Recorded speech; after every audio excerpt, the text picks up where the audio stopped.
Ametoa kauli hiyo alipotembelewa na baadhi ya waandishi wa habari nyumbani kwake Kurasini na kuwashukuru kwa kazi yao ya utume wanaoifanya ya kutoa habari katika jamii. Pamoja na kwamba labda kuna kitu fulani ninaweza kuwa nimechangia, ningependa mimi kutoa shukrani za dhati kwenu kwa kuja, lakini kwa kupitia ninyi kushukuru vyombo vya habari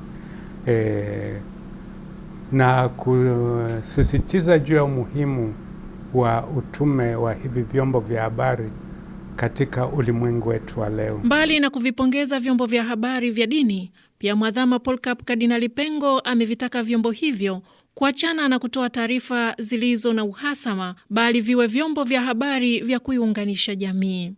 Lakini vyombo vya habari vinaweza kutusaidia sana katika kujenga mmoja kati ya watu, lakini pia kwa bahati mbaya vinaweza kuwa chimbuko la mgawanyiko na uhasama kati ya watu. Vyombo vyetu viepukane na hii ya kuwa chimbuko la uhasama kati ya watu. Hata hivyo, amevitahadharisha vyombo hivyo kutokuwa ni chimbuko la utofauti wa kidini, kisiasa na kiuchumi.